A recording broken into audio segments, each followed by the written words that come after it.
Rest doesn't have to be a four-letter word. If you feel like you're about to break from exhaustion, let me invite you to Simply Sabbath, a podcast for the burnt-out Christian mom who longs to get back to the core of who she is and to reclaim the deep joy and stabilizing peace Jesus has for her in her everyday, without the mom guilt that often accompanies self-care practices. Hi, my name is Rachel Fehrenbach, and I help busy moms just like you add a simple, rest-filled family Sabbath to their week so they can experience a refueling that gives them exactly what they need to live the life that God has called them to. I'm so glad you've joined me today. Let's get to it.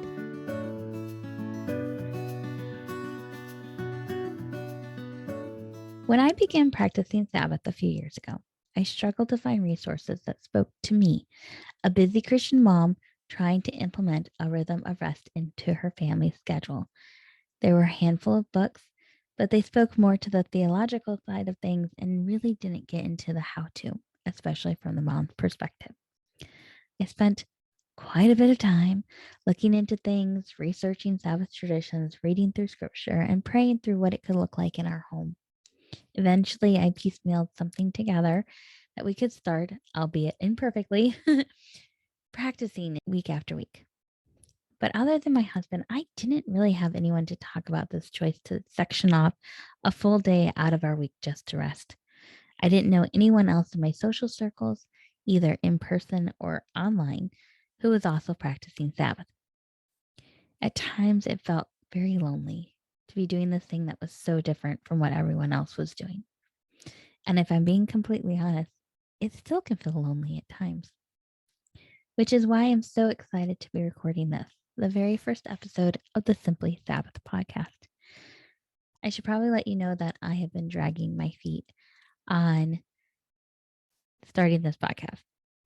I am a writer first and a speaker second. I default to writing. It's how I process the world. It's my comfort zone. And so I figured I'd do blog posts and Instagram posts. But the more I started talking to you and the more I started praying about my next steps in serving this community of moms who have an interest in starting a Sabbath practice in their family's schedule, I realized that you needed both the how to, because let's be honest, we don't have a whole lot of examples of what it means to be a Christian mom in the West practicing Sabbath. It's just, we don't. Our culture doesn't support it, our culture at large, and our church cultures. And we don't really hear a lot of moms talking about it. So we don't really have a lot of examples of what that means. The Bible puts forth the command, but the how to's that he gave were specific to the Israelites in ancient Israel.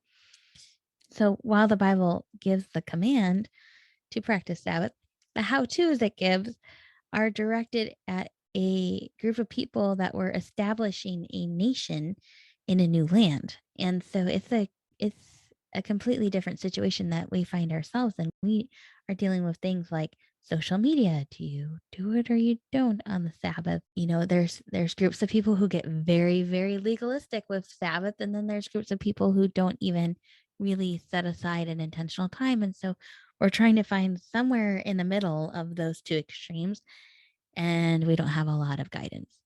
So I knew we needed to have that conversation. We need to have that how to. And so I'm really excited that in the future episodes, you'll hear from other moms who have been practicing Sabbath and what it looks like in their homes so that you can get some ideas for what you can implement in your own family's rhythms. But I also knew we needed to dive more into this conversation of what it means to be designed to rest. I think we do a really great job now.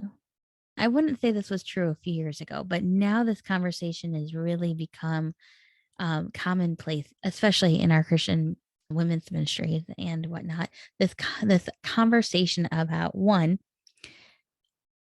you need to rest, mom. You need to take the time to rest. But two, you have permission to rest. It is okay. You do not need to feel any guilt about it. But we don't talk about our identity being tied to our rest. And so that's the conversation that I'm really the most excited to have with you in future podcast episodes, really this idea of what does it mean to be designed in the image of God? What does it mean to reflect Him in both working and in rest? I think we oftentimes think of rest as an Exodus command. We talk about it in terms of the Exodus and Ten Commandments and Israel and all those things. But we forget that it was actually there at the very beginning, that in the scriptures, here, I'll just read it for you. Genesis chapter 1, verse 20. Let me pull it up here real quick. I'm going to read from the Message version because I like the way that it says it, but it comes across the same way in any other translation you read. But see, I almost did it right there. No, it is Genesis chapter 1, verse 26 through 28. God spoke, "Let us make human beings in our image, make them reflecting our nature, so they can be responsible for the fish in the sea, the birds in the air, the cattle, and yes, earth itself, and every animal that moves on the face of the earth." God created human beings. He created them godlike, reflecting God's nature. He created them male and female. He blessed them. Prosper, reproduce, fill earth, take charge, be responsible for fish in the sea, birds in the air, and for everything living that moves on the face of the earth. When I look at this passage, I think, wow, I have such a responsibility that the things that I do, the things that I cultivate, the things that I create, the things that I tend to, I have a responsibility to reflect God's image in doing that. And that actually the very act of work itself is a reflection of God's nature. But when we go further into chapter 2, we see that God also rests. And so we know that we are supposed to reflect God's image, and I think we take this to mean like, oh, we're supposed to be loving and kind and compassionate and generous, and we talk about the characteristics of God's nature, but we don't tie it to the doing part of his nature. The fact that that in these verses where it says that we are to reflect his nature, that we're created in his image, it is in a space of creating and cultivating and intending to. And then it is also in the space of God resting and enjoying his creation. And so, if we are to reflect God's nature, we need to be working in a way that is productive and intentional and fruitful. And then we need to be resting in a way that is communal and full of enjoyment. And so that's the conversation that I hope that we have with this podcast, alongside of the how to's and alongside of the reminder to welcome this rhythm of work and rest in our lives. And so I hope as you and I begin to have this conversation about what it means to really fully embrace this identity of an image bearer in both work and in rest, to embrace this idea that we work with Jesus and we rest with him in a way that reflects his goodness and his glory, that reflects his character, that reflects his nature to the world so that they might know him. Mama, your rest points people to Jesus just as much as your work does. And I hope you can embrace that. And I hope that by having this conversation with you here in this podcast, that you will feel encouraged and supported to then go out and have that conversation with those in your communities, that you will share this conversation with other women in your social circles.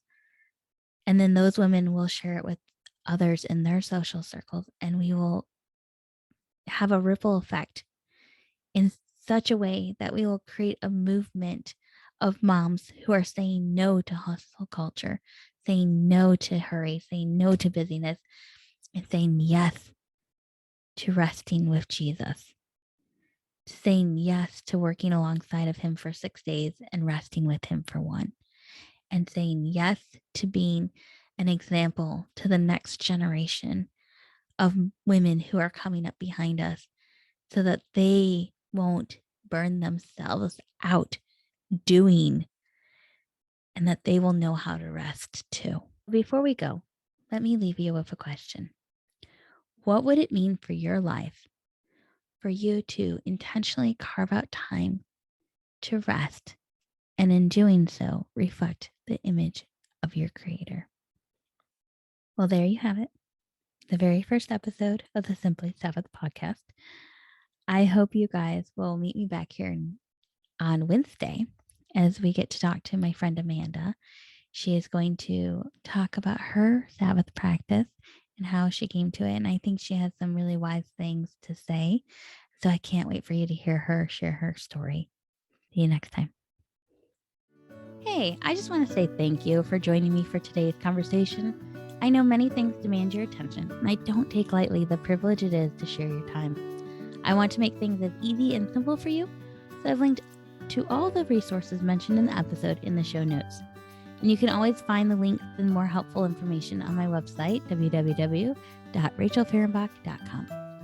As we say our goodbye, let me remind you that what we're talking about in this podcast is not just another thing to add to your to-do list. This is not another expectation for you to live up to. It is a gift outstretched from the hand of your Creator, an invitation to press pause on walking alongside Jesus in all the things He's called you to do, and instead sit down across from Him and just be with Him. It is an invitation to Simply Sabbath.